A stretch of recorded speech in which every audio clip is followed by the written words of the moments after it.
Most families make the same 5 mistakes on their first NCL cruise with kids, and it turns a vacation into a headache. Today, I'm giving you your essential family filter playbook. 5 critical adjustments to make, ensuring your multi-generational cruise is pure fun, not pure chaos. Adjustment number 1, your cabin setup. In episode 2, I walked you through the 5 biggest cabin mistakes on NCL.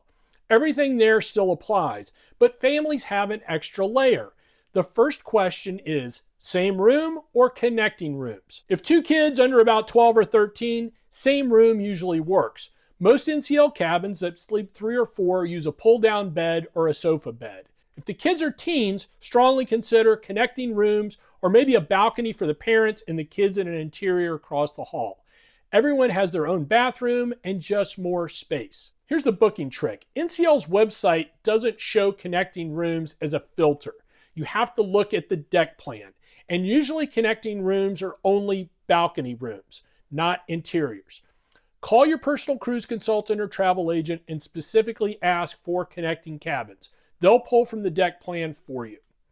One more. If you've got an adult child who is 21, NCL's solo studios on newer ships are a genuinely clever option. Small footprint, low price, and the studio lounge gives them a social space. Not available on every ship, but on Breakaway Plus and Prima Class, it's worth checking. When we travel, we keep our teen in our room and a solo for our adult daughter, and it works great. She loves the solo cabins, and we're not all on top of each other. For the full cabin breakdown, categories, deck location, all of it, that's episode 2. I'll link it below. Adjustment number 2, and honestly the one that makes or breaks a family cruise, kids clubs. NCL runs 3 programs and they're all free. The first is Guppies, ages 6 months to 3 years. But here's the catch. A parent or guardian must stay with them. This is not a drop-off. Think of it as a supervised play area where you sit with them. Still nice, they've got age-appropriate toys and a soft play area, but it's not free time for you. Splash Academy, ages 3 to 12. This is the game changer. Drop off, fully supervised, themed activities, arts and crafts, scavenger hunts, themed parties, video games. Your kids won't want to leave.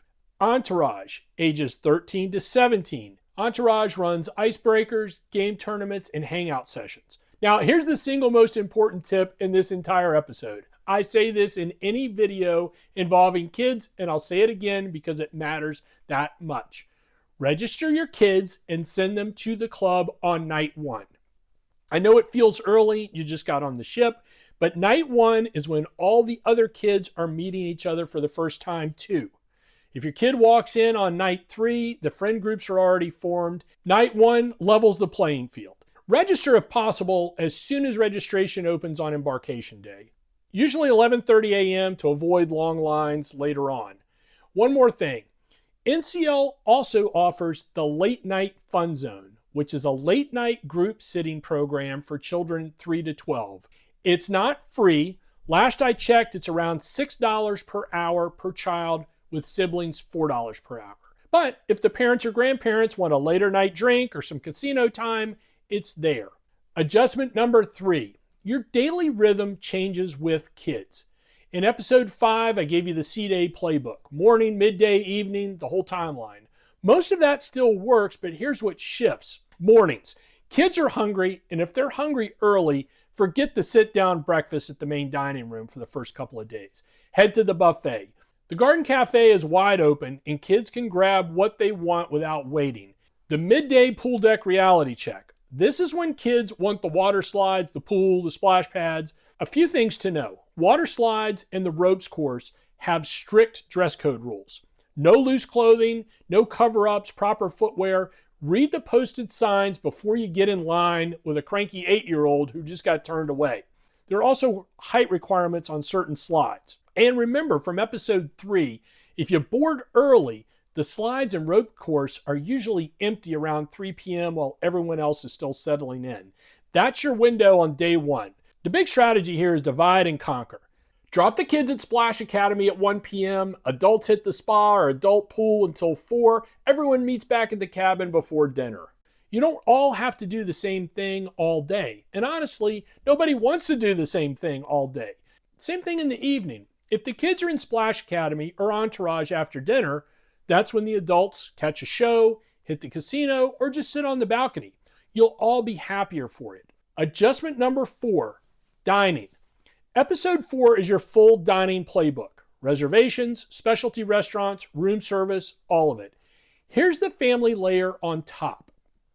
Kids menus are available everywhere. Main dining room, specialty restaurants, room service. The classics, chicken tenders, mac and cheese, pizza, burgers. If you've got a picky eater, you're covered. Kids eat free at most specialty restaurants. The kids menu at Cagney's, La Bistra, and other specialty spots is included. You don't pay a cover charge for them. You pay yours. They eat free as long as they're on the kids menu. Room service on port day mornings is a lifesaver. And I covered this in episode 4, but it bears repeating. If you've got an early excursion, hang the door tag the night before. Breakfast arrives at your cabin, kids eat in their pajamas, nobody's racing to the buffet at 6:30 a.m. With kids, this one move drops the morning stress level by about 80%. Timing dinner around the kids' schedule. If you want the adults only dinner, feed the kids early, 5:30 at the buffet or room service, drop them at the club, and then do your 7 or 7:30 sit down. This is where NCL's freestyle dining actually shines for families. No fixed dinner time means you can flex around the kids' energy. Last adjustment, and this is the one that catches a lot of families off guard, staying connected on board. Your phone doesn't work the way it does at home. There's no cell service at sea, and as of 2026, NCL's in-app messaging is no longer free. The cruise chat pass is $6.99 per person per day. Let's do the math for a family of 4 on a 7-night cruise. That is $6.99 times 4 times 7 days, $195.72, just to text each other on the ship. Now, if you've got teens roaming independently, it may be worth it for the peace of mind. But for families with younger kids who are either with you or at the kids club, you don't need it for everyone. Buy it for the adults and maybe one teen. What we do with our teen daughter is we kick it old school. As a family, we set meeting spots. Pick somewhere easy. The big digital screen in the atrium on most ships is perfect. Everyone knows where it is. Check-in times. We meet at the atrium screen at noon and 5 p.m. no matter what. Curfew for teens. Notes in the room for any changes. For little ones, NCL provides wristbands at the kids club. Staff won't release your child to anyone not on the authorized pickup list. One bonus tip, because I know a lot of you watching this are grandparents planning a cruise for the whole extended family. The biggest mistake multi-generational families make is trying to do everything together. Different generations have different energy levels, different interests, and different sleep schedules. And that's fine. Here's what works.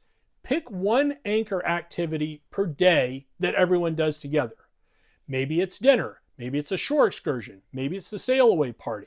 Everything else, divide and conquer.